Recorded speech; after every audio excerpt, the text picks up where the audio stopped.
આપણે વિચાર્યું નહોતું કે આજે સવારના અંદર વરસાદ આવ્યું, વાતાવરણ થઈ ગયું છે, પણ વરસાદ તો ઘણા દિવસથી આવતો નથી. ખાલી સવારના અંદર આવું કાળું અંધકાર થઈ જાય છે, વરસાદ પડે એવું. પણ અત્યારે તમે જોઈ શકો છો અહીંયા આપણે ઊભા છે, પણ વરસાદ એક બૂંદ પણ નથી પડતી. અને ત્યાર પછી તમે જોઈ શકો છો નદીનું પાણી અત્યારે કેટલું દૂર જતું રહ્યું છે. ને અહીંયા આપણે ખેતરના બાજુમાં નદીનું પાણી લાગતું હશે, પણ હું તમને કહી દઉં કે 500-600 મીટર જેવું દૂર છે. ને અત્યારે થોડી થોડી બૂંદ કરે છે. ને રોજ સવારના અંદર આવી રીતના થઈ જાય છે કે આસમાનના અંદર કાળું કાળું થઈ જાય છે ને વરસાદ પડે એવું લાગે છે. તો વરસાદ તો નથી પડતો. અને ત્યાર પછી મિત્રો તમે જોઈ શકો છો સવારના અંદર આપણે ખેતરમાં આવેલા છીએ અને ખેતર આપણું અત્યારે તમે જોઈ શકો છો. ખેતરના અંદર અત્યારે કોઈ પણ આપણે અહીંયા ફસલ લગાવી નથી, કારણ કે વરસાદ પડશે તો અહીંયા આપણે કોઈ અનાજને ઉગાવવા માટે તૈયારી કરશું. પણ અહીંયા ડાંગર રોપવાની છે, પણ અત્યારે વરસાદ જ નથી પડતો. તો અહીંયા તમે જોઈ શકો છો આજે આપણે રોપ નાખ્યો છે એ પણ અહીંયા ખરાબ થઈ ગયું છે. કેમ તો લગભગ 15 થી 20 દિવસથી વરસાદ એક બૂંદ પણ નથી પડતી. અને સામે તમે જોઈ શકો છો તમને અહીંયા ઘણા જ બધા ઝાડ પણ જોવા મળશે. તો આ ઝાડ તો અહીંયા ઘણા જ બધા છે,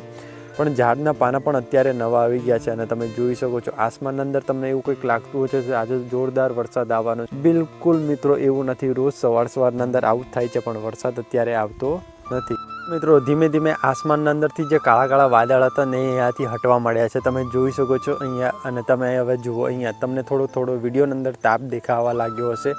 કેમ તો આ જે વાદળ છે ને સવારના અંદર રોજ આવું થઈ જશે. ને આ બધી વાદળ કઈ બાજુ જાય છે તમે જોઈ શકો છો. અત્યારે આપણે 10 મિનિટ અહીંયા ખેતરમાં ઊભા, ત્યાર પછી આપણને ખબર પડી અત્યારે વાદળ તો આ બાજુ જાય છે, પેલી સાઈડ બાજુ જાય છે. ને અત્યારે તમે જોઈ શકો છો આસમાન બિલકુલ ખાલી થવા લાગ્યું. તો હવે આપણે જવાનું છે આની નદીના અંદર, થોડુંક કામ છે. તો ત્યાંથી આપણે જોવાનું છે કે અત્યારે આપણે મશીન મૂકવાનું, તો તેના માટે સવારના અંદર આવ્યા છે. તો મશીન આપણે ત્યાં મૂકવાનું છે અને ત્યાંથી પાઇપ લાંબી કરીને ખેતરમાં પાણી લાવવાનું છે. તો સૌથી પહેલાં આપણે કામ કરવું પડશે. તો તમને બધાને મારો વ્લોગ પસંદ આવ્યો તો વ્લોગને લાઇક એન્ડ ચેનલને સબસ્ક્રાઈબ કરીને જરૂરથી જવાનું. તો મિત્રો નવા વ્લોગમાં મળીએ, ત્યાં સુધી તમને બધાને જય શ્રી કૃષ્ણ, જય દ્વારકા.